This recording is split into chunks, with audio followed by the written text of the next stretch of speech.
So I guess, Mark, first thing is, what does it feel like to be back at Wisconsin International Raceway? I was so excited to see the racetrack because, the shape of this racetrack is so unique, and it was probably my second favorite short track of all, and it was so cool when we pulled in here and I saw the cars going around it. Man, I love racing here, WIR. 1981 and 1984 winner of this great race. Yeah, and we had some other great runs too here, great races. Won some races, always ran really good here. It's a very unique racetrack, and the fans in Wisconsin, support short track racing like no other place in the world. Going from 1981 to today, talk about some of the biggest changes you see when you come back here. I haven't had a chance to look yet. It's still full of great race fans, that's for sure. The Wisconsin race fans they support the short track racing like no other place I've ever been, and there's a lot of enthusiasm. And I did get a glimpse of the racetrack coming in here, and I look forward to getting down and seeing the cars up close, because that's what's really changed is the race cars. When you talk about some of the drivers that are here now and their driving styles, how does that compare to some of the drivers you raced against back in 81 and 84? Well, things have changed a lot since then, and the way you race, the level of competition.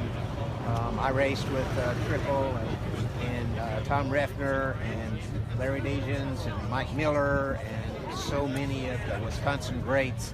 And we had a code of driving ethics that we went by, and those ethics have changed over the years, mainly based on the way the cars are and how many good cars there are out there on the racetrack, and things are just a lot different.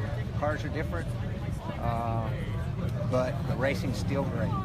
One of the guys racing tonight, Ty Majeski's local favorite, kind of came up the same way you did. What do you like about him? I know I've heard you're a pretty big fan of him.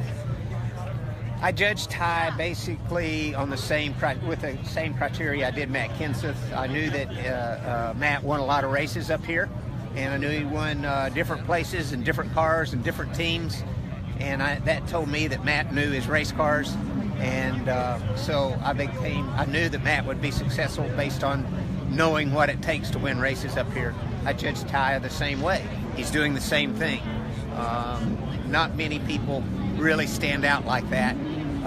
This is a tough area, a tough group to stand out, and it appears that Ty is doing that. So I've got my eye on him.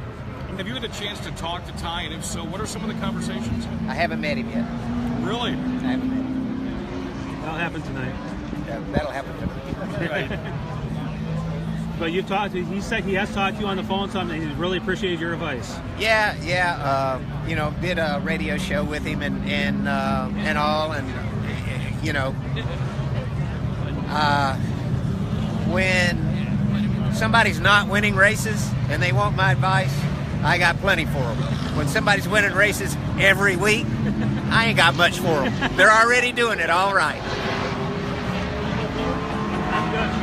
When you were talking about Wisconsin with such a big fan base, I interviewed Bubba Pollard a couple weeks ago and came up, ran Madison, and he said when he came out of turn 4, he could not believe how jammed the grandstands were. He's also raced several times in Wisconsin, and he says short track racing is so alive in this state. Can you comment on that? I already said that. I mean, Wisconsin supports short track racing like no other place in the world. In no place in the world can you race five nights a week. I mean, in the summertime, if you're a young race car driver and you want to get some experience, you come to Wisconsin. That's where you can get experience, and you can race good, hard, clean, and learn how it's done.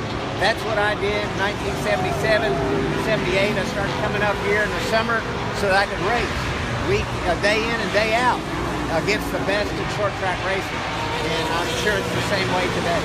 I announced at the Lacrosse Speedway. Can you talk about what you remember about Lacrosse Speedway?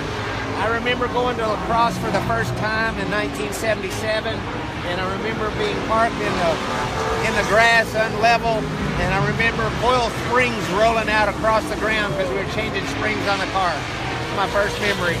We had to soften up the springs because it was flatter than where we were used to running, but we had a lot of good races. Look, there's no place that I raced in Wisconsin that I didn't love. Thanks a lot, Mark. Appreciate it.